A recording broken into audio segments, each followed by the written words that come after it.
Imaginez une nuit étoilée, une nuit où le ciel ne se contente pas d'être regardé, mais s'ouvre. Une nuit où les voiles entre l'humain et le divin disparaissent.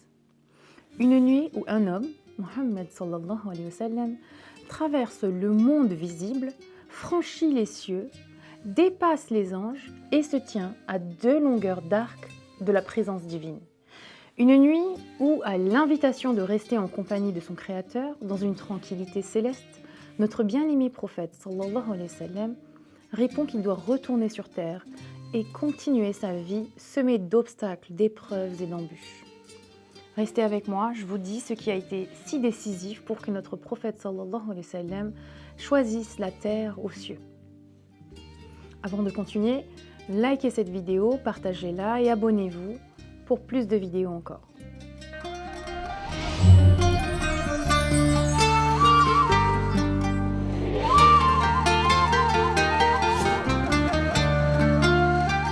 La nuit du Mi'raj, l'ascension prophétique, est l'un des événements les plus spirituellement denses de l'histoire islamique.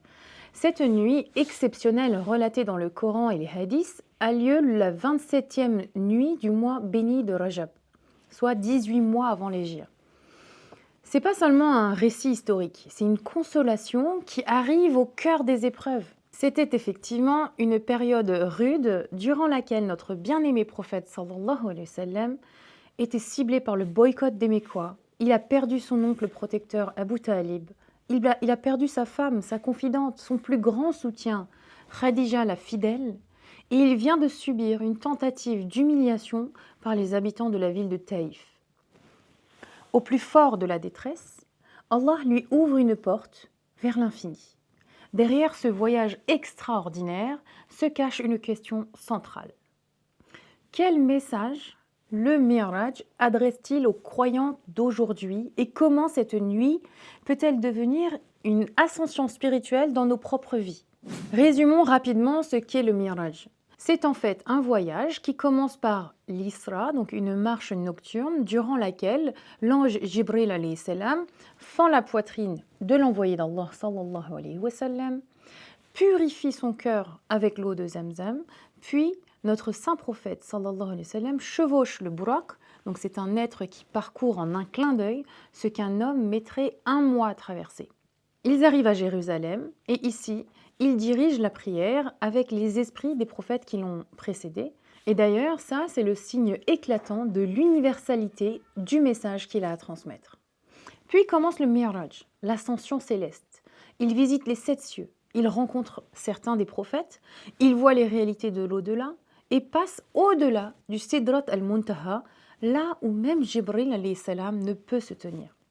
Et enfin, selon les mots du verset 9 de la sourate An-Najm, 2 longueurs d'arc ou plus près encore, il rencontre Allah. Une proximité que seul Allah connaît. C'est à ce stade que le prophète sallallahu alayhi wa sallam reçoit des révélations importantes et fait un choix déterminant. Certes, Sidrat al-Muntaha est au-dessus de tout ce que peut atteindre les créatures d'Allah, mais sachez qu'une proximité équivalente est possible pour tout croyant lorsqu'il se prosterne durant les prières rituelles. Le Mi'raj n'est pas juste un voyage divin. Le prophète de l'islam en apporte des dons pour l'humanité.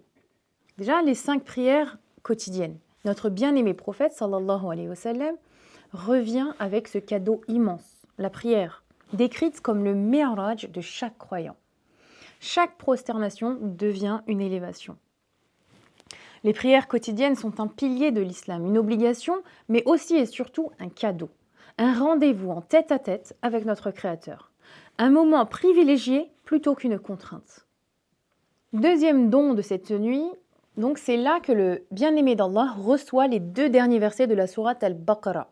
Ce sont des versets qui contiennent des enseignements fondamentaux sur la foi en islam. Verset 285 de la sourate Baqarah donc, Bismillahirrahmanirrahim. Le messager a cru en ce qui lui a été révélé de son Seigneur, ainsi que les croyants. Tous ont cru en Allah, en ses anges, en ses livres et en ses messagers, sans faire de distinction entre les messagers. Et ils ont dit, nous avons entendu et obéi. Pardonne-nous, Seigneur, vers toi est le retour. Verset 286 de la sourate Al-Baqarah. Allah n'impose à aucune âme une charge supérieure à sa capacité. Elle sera récompensée du bien qu'elle aura fait et punie du mal qu'elle aura fait. Seigneur, ne nous punis pas s'il nous arrive d'oublier ou de commettre une erreur. Seigneur, ne nous impose pas un fardeau comme tu en as imposé à ceux qui nous ont précédés. Seigneur, ne nous impose pas ce que nous pouvons supporter. Pardonne-nous et absous-nous et fais-nous miséricorde. Tu es notre protecteur, alors aide-nous contre les gens infidèles. Amen. Donc le troisième don de cette nuit, c'est l'annonce de la miséricorde divine. Après tout ce dont il a été témoin, notre bien-aimé prophète fit le vœu que l'humanité entière soit épargnée et vouée au paradis. Allah accepta partiellement sa demande en établissant que le croyant, loin de l'association et qui aurait un atome de foi en Allah, sera promis au paradis. Quatrième cadeau, c'est les récompenses des bonnes actions, des intentions. Durant le Mi'raj, Allah avait initialement prescrit 50 prières rituelles quotidiennes. Mais le prophète Moussa, que rencontra Rasoul Akram, lui conseilla de demander à Allah un allègement du nombre des prières quotidiennes. Alors notre saint prophète sallallahu alayhi wa sallam suivit les conseils et demanda la diminution de ce nombre. À chaque fois qu'Allah lui accorda un nombre inférieur, Moussa alayhi salam lui conseilla d'en demander encore moins. Au final, il n'en resta plus que 5. Et notre prophète Moussa alayhi salam, il lui dit alors de retourner demander encore une diminution de ce chiffre. Mais notre saint prophète n'osa pas demander moins en disant « Je suis retourné vers mon Seigneur jusqu'à ce que je ressente de la honte devant lui ». À son retour auprès des compagnons, notre prophète alayhi salatu wassalam, a dit que lorsqu'il reçut le commandement de la prière, Allah lui dit « J'ai prescrit 50 prières à ta communauté, mais je ne retire pas ma parole. Elles seront 5 dans la pratique et 50 dans la récompense. » L'infinie miséricorde d'Allah fit que ce principe de récompenser les bonnes actions en les décuplant fut généralisé à toutes les bonnes actions. Abu Huraira, qu'Allah l'agrée, relate que le messager d'Allah sallallahu alayhi wa sallam a dit « Allah dit, ô Muhammad, elles sont 5 prières chaque jour, mais chacune en vaut 10, et celui qui l'accomplit, la valeur de 10 prières lui est inscrite. » Ce qui fait 50 prières quotidiennes. Quiconque a l'intention de faire une bonne action et ne la fait pas, une bonne action lui est inscrite. Et s'il la fait, 10 lui sont inscrites. Quiconque a l'intention de faire une mauvaise action et ne la fait pas, rien ne lui est inscrit. Et s'il l'a fait, une seule mauvaise action lui est inscrite. Pour faciliter donc encore l'application de notre foi, Allah accorde donc aux intentions sincères, même si elles n'aboutissent pas sur la bonne action, la récompense escomptée pour l'acte. Durant cette nuit, Allah montre sa miséricorde infinie. Il nous revient donc d'en être digne et reconnaissant. Pour toutes ces raisons et bien d'autres encore, cet événement est des plus importants dans la foi islamique. Saviez-vous que la prière rituelle reproduit d'une certaine façon l'entretien de cette nuit avec Allah et son messager? En effet, selon un hadith Qudsi, la prière est partagée en 2 parties égales entre Allah et son serviteur. Lorsque le serviteur dit « Louange à Allah, Seigneur des mondes », Allah dit « Mon serviteur m'a loué ». Lorsque le serviteur dit « Le tout miséricordieux, le très miséricordieux », Allah dit « Mon serviteur a fait mon éloge ». Lorsque le serviteur dit « Le roi du jugement », Allah dit « Mon serviteur m'a glorifié ». Et ainsi de suite jusqu'à la fin de la sourate Al-Fatiha. Quant aux salutations finales At-Tahiyyat et le témoignage de foi At-Tashahhud lors de la station assise qui termine la prière, elles rapportent et reproduisent symboliquement l'échange que notre saint prophète alayhi salatu wassalam eut avec Allah ainsi que la réponse du cœur des anges au salut donné par le prophète. Donc les salutations à Allah, les œuvres purificatrices à Allah, les bonnes œuvres et les prières à Allah. La paix soit sur toi, ô prophète, ainsi que la miséricorde et les bénédictions d'Allah. La paix soit sur nous, ainsi que sur les serviteurs vertueux. Venons-en maintenant à la dimension intérieure qui regarde le croyant. Ustad Saïd Nursi dit de la nuit de Mi'raj qu'elle est une seconde nuit du destin, vu son importance, mais également les récompenses qu'elle recèle. Elle rappelle le potentiel immense de l'âme humaine, car la prière offerte durant ce voyage est l'ascension du croyant. La prosternation est le moment où le serviteur est le plus proche d'Allah. Le tapis de prière devient notre burak, la prosternation devient une porte et la sincérité devient un élan vers Allah. Nous venons de parler de l'importance de cette nuit. Voyons maintenant comment profiter de cette occasion pour nous rapprocher d'Allah afin d'obtenir son pardon et sa miséricorde. Avant tout, il est recommandé par de nombreux savants de jeûner au préalable de cette nuit afin de s'imprégner de l'atmosphère spirituelle. La récitation et la méditation sur le Coran sont bien évidemment recommandées. En effet, c'est en lisant et en réfléchissant sur le message direct d'Allah que nous parviendrons à atteindre sa proximité. Essayons également la prière nocturne qui est le moment où on se sent le plus privilégié et le plus proche d'Allah. Les repentirs, les dhikr, les invocations sont aussi à multiplier davantage cette nuit. N'oublions pas qu'en nous rappelant cet événement, nous visons surtout à redire notre foi en Allah, à chercher sa proximité. Donc on se demandait quel message le Miraj offre aujourd'hui aux croyants et comment faire de cette nuit une ascension spirituelle.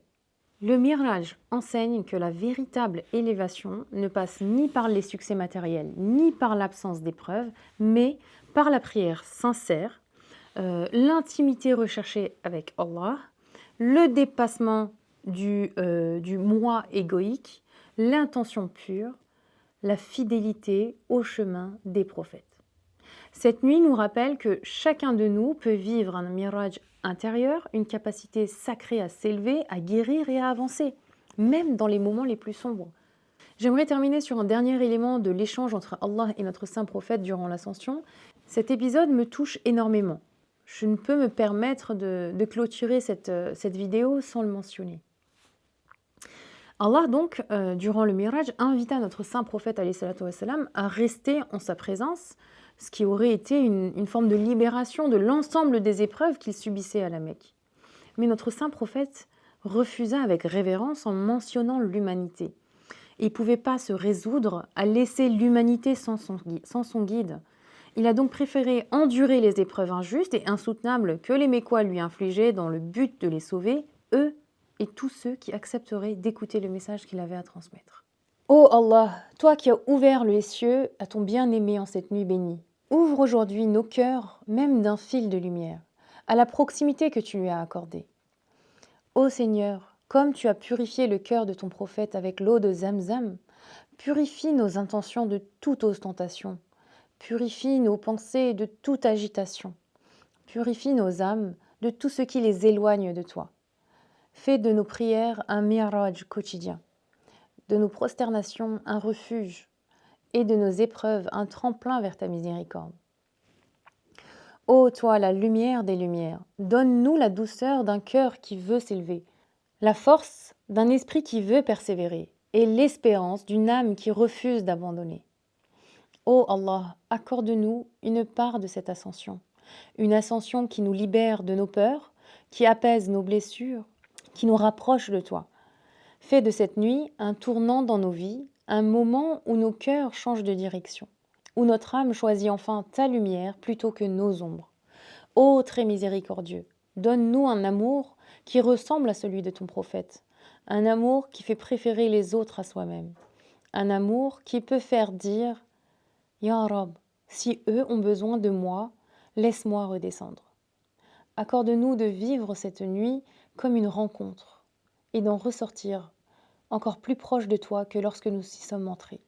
Amin, amin, ya Rabbil alamin, walhamdulillahi Rabbil alamin. Si cette assise spirituelle vous a éclairé, n'oubliez pas de liker, commenter, partager et vous abonner. Et surtout que cette nuit de Mi'raj soit votre point de départ vers les sommets de votre cœur. Assalamu alaikum wa rahmatullah wa barakatuh. Confluence, c'est le point de rencontre entre la science, la foi et la quête de sens. Là où la connaissance éclaire la spiritualité et où la croyance dialogue avec la raison. À travers ces pages, Confluence explore la vie, la nature, l'humain et les grandes questions qui façonnent notre époque. Une invitation à penser autrement, à croire différemment, à vivre pleinement. Abonnez-vous à Confluence, le magazine de la vie, de la science et de la croyance.